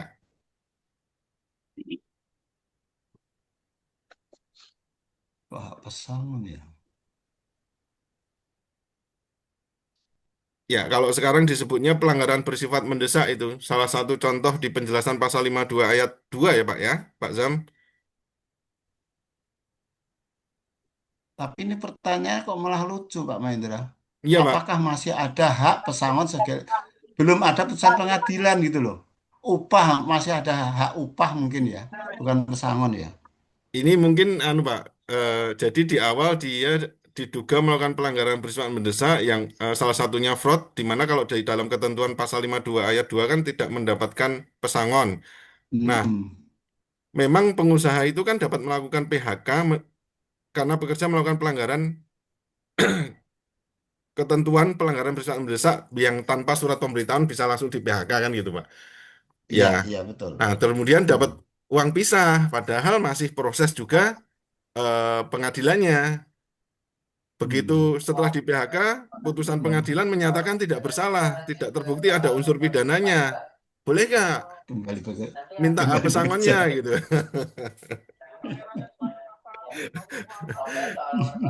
Kan urutannya ada di pasal 52 sampai 54 tuh, ya kan? Kalau Pasal kayak gitu. 52 Jadi Pak, ayat 2. iya, pasal Ayat 2. iya pasal 52 sampai pasal 54. Jadi Oh ya Pak, urutannya ditahan pihak yang eh, berwajib ya. ya jadi urutannya kayak gitu. Kalau perusahaannya merasa itu fraud, ya laporkan aja gitu kan, Hmm. laporkan. Nah itu kan jadi masuknya pidana perdata gitu kan. Nah nanti tinggal ikuti alurnya aja prosesnya. Kalau ada terjadi penahanan, nah itu lihat baca di situ di 52 54-nya, ya kan? Kayak begitu. Nanti Ya, nanti di situ ya ikuti aja alur di situ.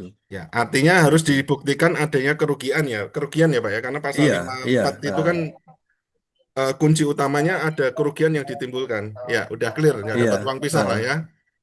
Di iya, mana nanti putusannya nanti 6 bulan ataupun sebelum gitu. ya Ya Bu jelas dulu Zonda, kok kurang lebih seperti itu Bu. kedudukannya jelas dulu kayak begitu. Nanti kalau udah jelas, nanti berikutnya apa, dapat apa enggak itu kan nanti diatur ada disebutkan lagi di situ kan, begitu aja.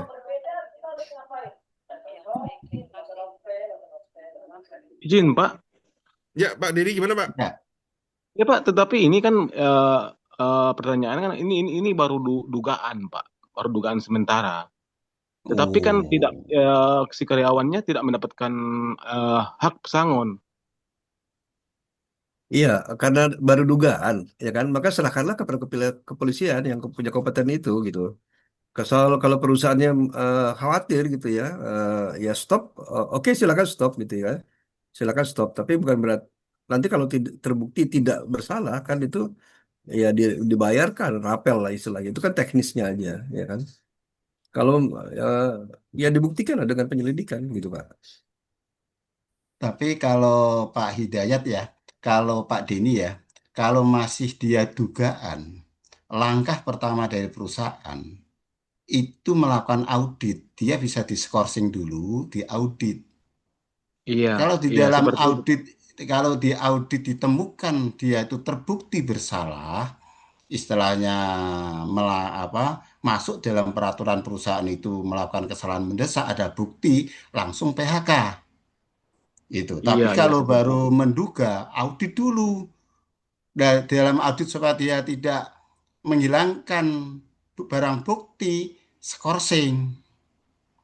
Tetapi ini, Skorsing Pak, itu, skorsing itu tidak harus PHK, bukan. Skorsing itu untuk membuktikan dia salah atau tidak.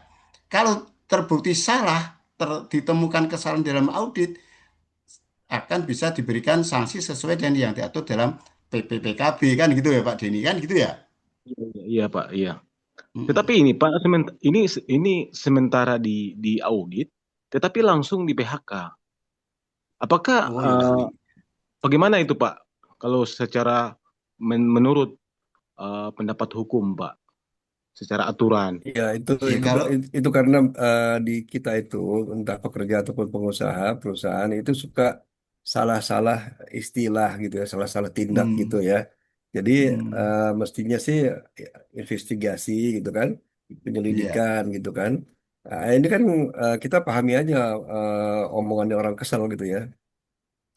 Dia bilang PHK gitu kan, tapi harusnya sih perusahaan juga terdiri dari orang-orang pintar gitu ya, nggak asal nyeblak gitu ya. Ya, benar itu Pak. Ya Ya. kan.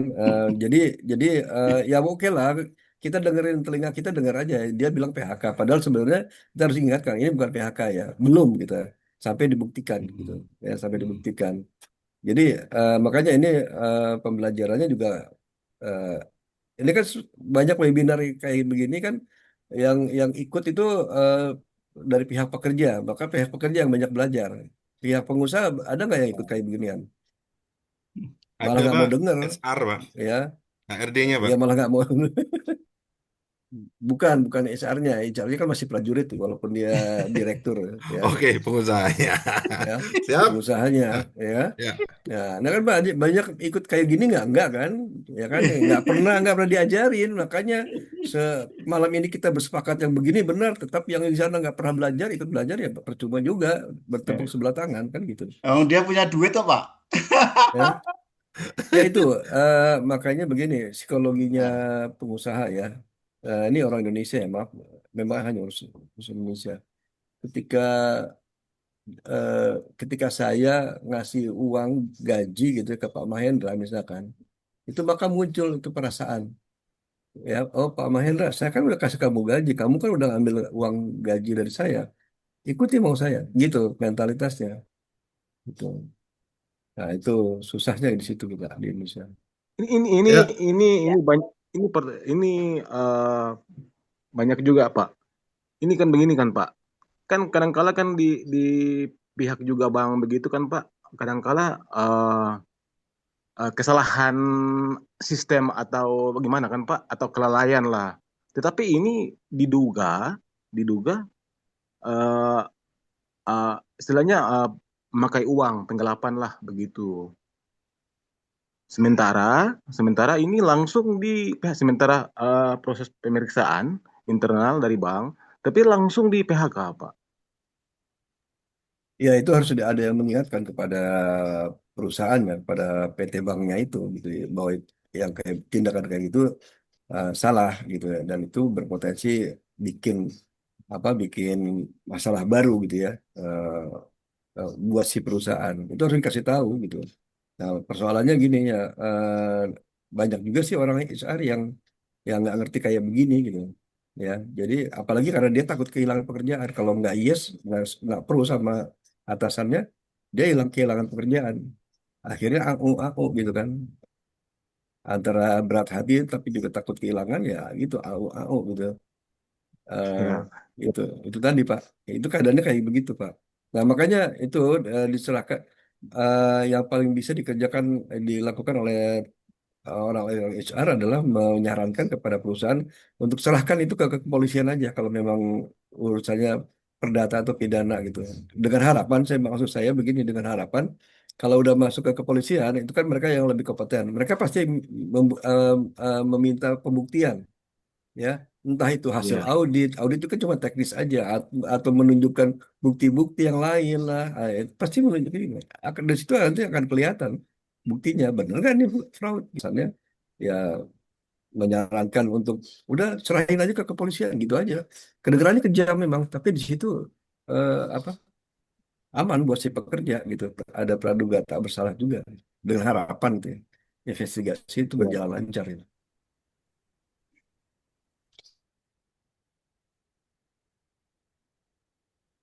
ya, seperti itu ya, Pak. Mendesak dan tidaknya Pak Denny. Ya, Bu Sunda, ada terima kasih tambahan Bu Pak Sunda? atas Ya, penyampaiannya Pak. Terima kasih. ya, Bu Sunda ada tambahan kah, Bu? cukup. Oh, cukup. Baik. Jadi, Pak Denny, Pak, pelanggaran bersifat mendesak itu kan sebenarnya ranah otonomnya pihak pengusaha di dalam peraturan perusahaan kan untuk menyantumkan jenis pelanggaran bersifat mendesak atau mendasarkan pada kesepakatan di dalam perjanjian kerja ataupun perjanjian kerja bersama. Nah, dalam hal memang pekerja terbukti, artinya saya bilang di sini saya berpikiran positif ya kepada pihak pengusaha. Jadi sebelum melakukan PHK karena pekerja melakukan pelanggaran bersifat mendesak itu memang harus ada dibuktikan terlebih dahulu ya.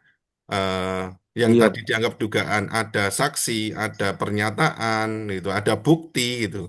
Itulah kenapa di ketentuan pasal 52 ayat 3-nya di PP 35 2021 itu ada semacam diskresi nih buat pengusaha. Ada kata dapat melakukan PHK dengan pemberitahuan maupun tidak dengan dikecualikan dengan pemberitahuan. Tapi kalau mau dilakukan dengan pemberitahuan ya silakan gitu kan. Tapi kembali lagi, apapun PHK itu kembali ke rohnya pasal 151 ya, bahwa pemerintah, serikat pekerja, serikat buruh, pekerja buruh dan pengusaha itu memiliki kewajiban untuk mengupayakan tidak terjadinya PHK. Jadi, ketika memang nanti oleh pekerja dianggap bahwa PHK-nya adalah cenderung sewenang-wenang, lakukan saja penolakan secara tertulis atas PHK-nya gitu kan. Jadi ada surat pemberitahuan dan ada surat pemberitahuan PHK dan surat PHK. Jadi itu dua hal yang berbeda ya. Nah, nanti tempuh saja mekanisme penyelesaian perselisihan hubungan industrial perundingan bipartit ya. Jadi unsur pidana itu tidak serta-merta harus ada unsur pidananya ya, Pak. Bahkan bagi perusahaan yang bergerak di bidang oil and gas, pekerja membawa korek api aja ditemukan bahwa itu sudah jelas-jelas tercantum di ketentuan jenis-jenis pelanggaran bersifat mendesak yang dulu disebut kesalahan berat X pasal 158 Undang-Undang 13 2003 itu, walaupun di remake aja sebenarnya sama jenis kesalahan jenis-jenis pelanggaran bersifat mendesaknya masih sama 10 item ya sama. Walaupun dapat diatur pelanggaran bersifat mendesak yang lainnya. Sepanjang itu terbukti perusahaan dapat melakukan PHK dengan ketentuan pelanggaran bersifat mendesak. Nah, sekarang kan tinggal nanti pada tataran praktik HR-nya ya di perusahaan yang menentukan batasan yang disebut mendesak itu seperti apakah mendesak itu dalam keadaan kondisi genting, force majeure, atau yang bisa juga berpotensi menimbulkan kerugian baik material maupun imaterial. Imaterial itu ya contoh misalnya terkait eh, apa eh, image atau citra perusahaan, misalnya perusahaan perbankan. Karyawan itu tidak boleh menerima transferan cicilan dari nasabah karena dianggap ini akan apa ya konflik kepentingan. Begitu ketahuan bisa langsung di PHK dengan pelanggaran bersifat mendesak. Nah, ini kan tidak harus ada unsur pidananya ya. Nah, ini bisa. Dan di surat edaran Mahkamah Agung juga nomor 3 tahun 2015 itu kan juga disampaikan bahwa pengusaha dapat melakukan PHK terhadap pekerja yang melakukan pelanggaran atau kesalahan berat yang dulu X pasal 158 itu tanpa harus menunggu adanya putusan pidana berkekuatan hukum tetap. Jadi boleh. Karena prinsip keadilan yang dimaksud di sila kelima, keadilan sosial bagi seluruh rakyat Indonesia itu keadilan bagi siapa? Pertanyaannya kayak gitu. Adil bagi pekerja atau adil bagi pengusaha? Kalau jelas-jelas pekerja itu berbuat fraud, merugikan miliaran rupiah, bahkan ditambahi dia berbuat kekerasan, menganiaya rekan kerja atasan. Bagaimana mungkin si pekerja itu tetap dipertahankan dan dibayar upah prosesnya? Ya, itulah diberikan hak kepada pengusaha untuk langsung melakukan PHK saat itu juga. Saat hari ini ketahuan yang bersangkutan melakukan tindakan kekerasan ataupun asusila atau mabuk-mabukan atau narkoba di tempat kerja, ya saat itu juga hak pengusaha untuk tidak mempekerjakan selepas itu. Nah, ini kan bahaya kan. Jadi adil buat siapa kan pertanyaannya gitu. Nah, tetap negara hadir dengan mekanisme penyelesaian perselisihan hubungan industrial itu Undang-Undang Nomor 2 Tahun 2004. Ditempuhlah bipartit, bipartit gagal mediasi, mediasi tidak berhasil, nanti eskalasi ke litigasi. Ada majelis hakim nanti yang akan memutuskan mendasarkan pada perjanjian yang ada, peraturan yang ada, kebiasaan, dan terakhir keadilan. Kurang lebih seperti itu, Pak Denny. Terima kasih, Pak. Ya, baik. Udah jam 9. Pak Mufti, Pak Zam, Bu Zonda, kalau diskusi terkait ketenagakerjaan terutama PHK ini kan selalu ini ya, butuh waktu yang banyak gitu. Kalau ini saya lanjutkan, saya akan sangat berdosa sama Bu Zonda karena sudah menyita waktu istirahatnya. Karena di Ambon sudah pukul se- 11, 11 malam ya. Aduh, 11. waktunya istirahat. Tapi masih di kampus, Oh loh, ada acara apa Ibu? masih kerja juga. Oh, masih kerja juga. Baik. Mohon maaf Bu, waktu untuk bekerjanya kesita Ya, dengan diskusi kami, tapi ini semoga nanti bermanfaat. Baik, eh, apakah ada link absen? Jadi link absennya ada saya sediakan di sini ya. Baik, Pak Denny, alamat di mana Pak Denny? Saya di saya di Sulawesi Utara, Pak, di Kabupaten Bolamongondo Timur. Oke Pak Denny, Pak, nanti tolong WA ke saya alamat posnya ya Pak ya. Saya mau kirim buku Pak buat Pak Denny Pak. Oh iya, Pak, iya. Terima Nanti kasih, Pak. WA ke saya di nomor 0886753888 Pak. Nama lengkap sama alamatnya Pak ya. Saya kirim buku. Iya, iya, Pak. Sudah tepat lah ya Bu Sonda, Pak Denny kita siap. pilih. Nah, kalau Pak Zam karena satu lokasi Bu, saya nanti sowan saja ke rumahnya. Kalau Pak Mufti, saya keberatan di ongkos kirimnya Jauh. karena jauh Mas Putu overseas sering ya Pak ya. ke anu ya? Dalam Pak, ya Pak Zam. Oh, enggak. Ada Oke, anu. ya Pak. Masuk. Baik, saya akhiri saja Bu Zonda, Pak Mufti, Pak Zam. Sangat menarik memang. Tapi sebelum saya akhirin, saya mau berikan kesempatan buat Pak Ardian Savendra ini. Pak, dari tadi jenengan aktif untuk memberikan insight-nya.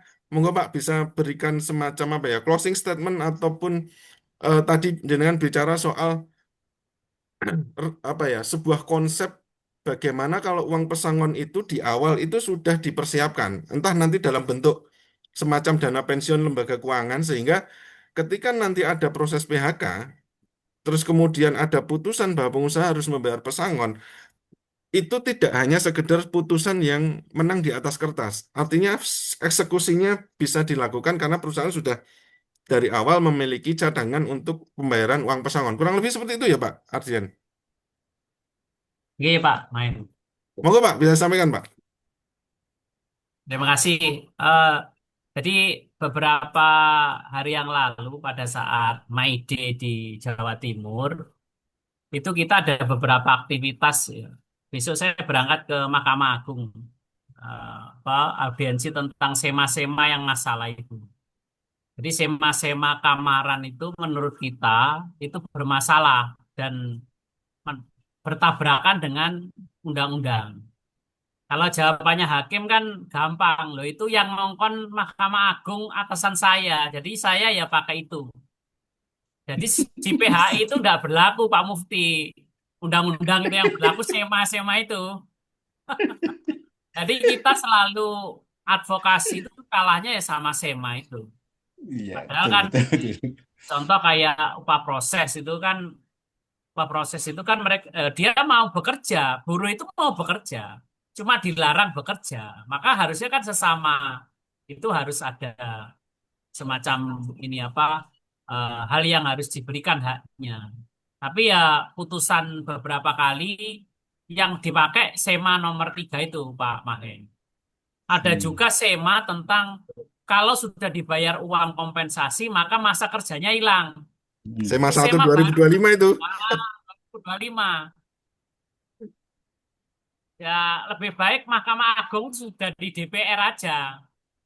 Biar ganti undang-undangnya dulu ya. Pak Ardian, Pak Itu Ardian.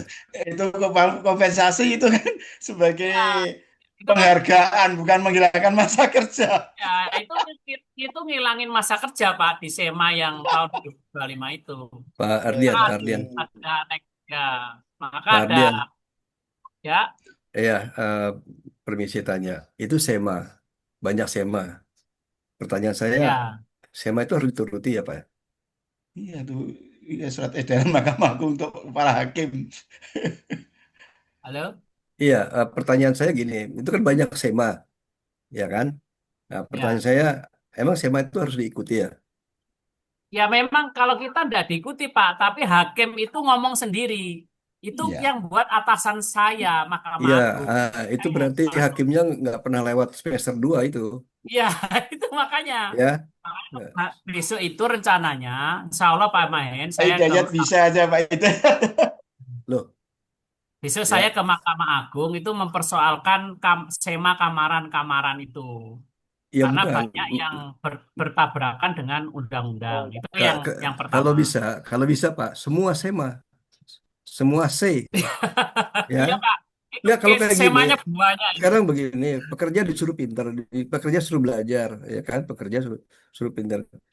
Tapi yang di sana nggak mau atau belaga budek gitu, nggak mau belajar gitu, ya. Ya, Nah, jadi gini, jadi mungkin Bapak kalau mau ngadep itu jangan cuma bilang, oh ini nggak benar, ya dari C-nya aja udah nggak benar Pak, nggak usah lihat isinya dulu gitu, dari C-nya aja udah nggak benar gitu, betul. gitu loh. Jadi Oke. jangan dibawa digocek dengan isi lah gitu, ya. Ya, betul. C-nya dulu bener nggak itu C, ya, gitu. Ya nanti kalau dibilang Bapak itu nggak lulus semester 2 gitu, kan nanti tersinggung. Tapi kelakuannya begitu, begitu Pak. Oke ya Oke. Pak Ardian, titip titip pesan. Siap, terima kasih Pak Mufti. Maka ada guyonan tadi Pak Mahen. Ya, sampean hakim jadi DPR dulu aja, nanti ganti undang-undang. Ya, betul, Itu Pak. yang Iya. tambah yang tambah rusak itu ya jadi. terus yang kedua tadi yang konsep jaminan pesangon itu. Sebenarnya itu sudah kita masukkan juga dalam undang-undang baru konsepnya itu sudah masuk juga, tapi versinya Serikat Pekerja. Tapi apakah masuk dalam versinya yang besok akan ditetapkan kita juga belum tahu karena baru hari ini kita dapat progres undang-undangnya itu terdiri dari berapa ayat, terus berapa bab, tentang apa itu baru hari ini di media baru di blow up, tapi belum tahu isinya apa. Jadi konsep jaminan pesangon itu sudah kita konsep di Jawa Timur itu tahun 2019. Waktu itu konsepnya Perda Pak Mahen. Jadi di apa apa di apa enggak tahu ya kalau di daerah lain ya. Pengadilan hubungan industrial itu 95% itu yang dibahas adalah kasus PHK dan pesangon. Kalau tentang yang lain itu sangat sedikit yang ada di PHI. Dan rata-rata apa ya, pesangon itu kan haknya buruh, tapi semua orang ikut terlibat, pengacara terlibat, hakim terlibat, belum Kurator, disnaker, belum pilot. Ya. kan panjang sekali itu. Belum lagi kalau nanti nggak bisa dieksekusi, akhirnya harus lewat apa admaning dan yang lainnya. Tapi ya nggak bisa dieksekusi lagi, pengusaha kan begitu. Akhirnya harus masuk pilot juga akhirnya masukkan dalam kreditur gitu kan. Jadi kemarin kita itu berinisiatif bahwasanya tidak perlu lagi kita berpikir tentang uang pesangon. Uang pesangon itu kan pencadangan yang harus dilakukan oleh perusahaan. Kalau perusahaan yang baik itu ada, kalau nggak salah itu ada auditnya ya oleh nggak tahu namanya apa PSAK nomor berapa gitu yang harus mencadangkan uang pesangon dan itu wajib diberikan kepada buruh kan begitu. Kalau terjadi PHK, maka ide dari kami kemarin bahwasanya kalau pemerintah pusat belum menerima, maka kita sodorkan ke gubernur dan DPRD. Dan mereka setuju karena memang aksi demonstrasi di Jawa Timur itu paling besar adalah menuntut pesangon. Karena pesangon itu ternyata memang banyak perusahaan tidak mencadangkan. Maka kemarin kita punya ide itu tentang sistem jaminan pesangon namanya. Itu legal drafting udah selesai Pak Mahen. Udah selesai dari kita, kemudian dimnya juga udah selesai. Tinggal naskah akademik kita nggak punya duit buat naskah akademik. Mungkin bisa kerjasama sama Bu Zonda, Pak. Siap, siap, Tridar, siap. Tridharma perguruan tinggi ya. Jadi tidak punya naskah akademik buat meneruskan itu. Akhirnya kemarin kita sampaikan lagi bahwasanya ini harus segera ditangani. Ya semoga di tahun depan ataupun dalam waktu dekat kalau memang masuk dalam Undang-Undang Tenaga Kerjaan baru sesuai dengan draft yang kita kirimkan, maka itu bisa nanti menjadi harapan buat kita semua tentang bahwa sistem jaminan sosial harus ditambahi, bahwa buruh itu ya sistem pesangonnya itu yang paling penting, walaupun di Undang-Undang Cipta Kerja itu kan sanksinya pidana kalau nggak salah ya, saya nggak seberapa paham. Nah itu kalau nggak bayar pesangon katanya pidana, Ya, padahal tapi ternyata ya banyak 185. aja. Heeh. 185, Pak. Itu. Ya itu ada pidana kan Pak ya kalau nggak Ya, salah itu. ya. Maka karena banyaknya hal ketenaga kerjaan yang muncul pidana-pidana itu, maka ada gagasan yang des ketenaga kerjaan itu, Pak Mahen. Artinya muncul des tenaga kerjaan itu untuk menjembatani hal-hal yang bersangkutan dengan pidana, terutama pesangon, upah di bawah UMK, tidak bayar BPJS, itu kan itu semua pidananya ada semua. Jadi konsepnya begitu, Pak Mahen. Jadi progresnya sampai dengan hari ini Bu Gubernur sudah setuju. Kemarin sudah muncul namanya SK tim kecilnya dari Biro Hukum dan Disnaker. Sebenarnya tinggal jalan aja karena draftnya udah selesai semua dari kita. Jadi itu potensinya penggerak ekonomi besar Pak Mahen, karena kalau di Jawa Timur ada 420.000 perusahaan. Kalau satu orang iurannya 10%, anggap UMK-nya 3 juta gitu ya. Berarti kan 300.000 kali jumlah buruhnya berapa juta, itu sudah cadangan pesangonnya bisa ngalai punyanya Danantara itu nantinya. Ya Pak, semoga goals lah Itu konsep itu. Ya, aja main. Terima kasih. ya, Ya, sama-sama Pak. Ya, itu terima kasih. prinsip aktuaria ya. Itu Prinsip prinsipnya aktuaria Pak. Ya, mungkin Pak. aktuaria ya. Ya, Jadi eh, kalau itu saya udah jalankan dari 2010 itu. Jadi aktuaria bukan cuma buat pesawat, buat apa aja, buat THR, buat ya ya umumnya THR dan pesangon gitu. Jadi begitu. ya Pak. Terima kasih Pak, Pak Hmm. Mufti. Ini adalah praktek-praktek yang baik. Nanti kalau butuh konsultasi lebih lanjut bagaimana penerapan tadi terkait dana cadangan pesangon dari teman-teman HR, ini bisa nanti diskusi atau konsultasi lebih lanjut sama Pak Mufti maupun Pak Ardian.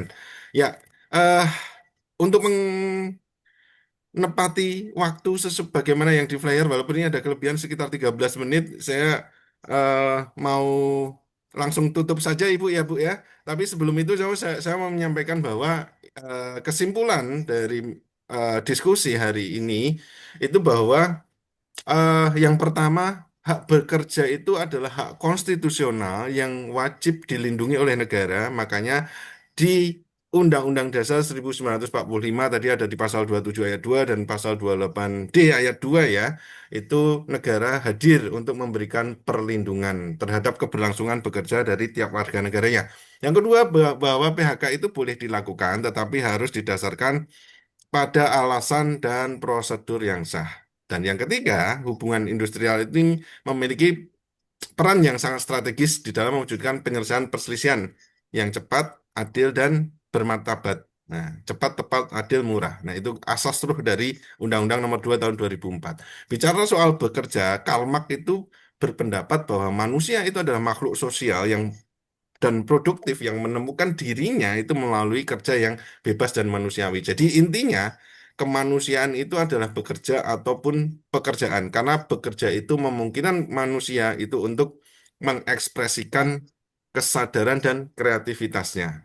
Kalau kata Pramudia Anantatur itu memandang pekerjaan itu sebagai bentuk dedikasi, penanda daya hidup, dan sarana memanusiakan manusia.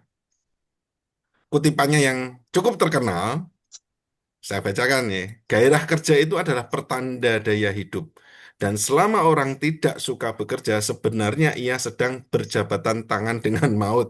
Jadi, para pengangguran yang sekarang belum mendapatkan pekerjaan itu sungguh-sungguh sangat butuh kesempatan untuk bisa bekerja. Dan yang sudah bekerja, dan belum memasuki usia pensiun dan masih produktif, harapannya dapat berlanjut bekerjanya. Maka negara hadir untuk mengupayakan agar tidak terjadi PHK karena bagi sebagian besar orang PHK itu adalah musibah, walaupun sebagian kecil menganggap PHK itu anugerah karena dia bisa mendapatkan kesempatan untuk bekerja di tempat lain yang lebih layak baik secara upah maupun kesejahteraannya kan gitu. Ya, saya sebagai praktisi berharap teman-teman nanti tidak hanya menjadi ahli membaca dan menghafal pasal, tapi juga menjadi ahli memahami manusia. Karena hukum yang baik itu adalah hukum yang mampu menghadirkan keadilan bagi masyarakat. Ya, terakhir saya menyampaikan dengan tagline komunitas Ngopi Sik, kita berbagi maka kita ada. Semoga ilmu yang kita diskusikan hari ini bermanfaat dan menjadi bekal bagi teman-teman di dalam mengembangkan dunia hukum ketenagakerjaan yang lebih berkeadilan. Tetaplah menjadi baik. Jika beruntung, maka kamu akan menemukan orang baik. Jika tidak, maka kamu akan ditemukan orang baik. Jadi tidak ada alasan untuk tidak berbuat baik. Apapun profesi Anda semua. Terima kasih atas perhatian teman-teman dan wassalamualaikum warahmatullahi wabarakatuh. Sampai bertemu di webinar series Waalaikumsalam. berikutnya. Terima kasih Bu Sunda, Waalaikumsalam. Pak Ya, Zam. terima kasih. Oke, terima kasih. Ya, Selamat. terima kasih Pak. Mohon pamit. Pak. Terima kasih Ya. Pak Ardian. Terima kasih. Ya, kasih. terima kasih. Izin saya See close. you. See you. See you.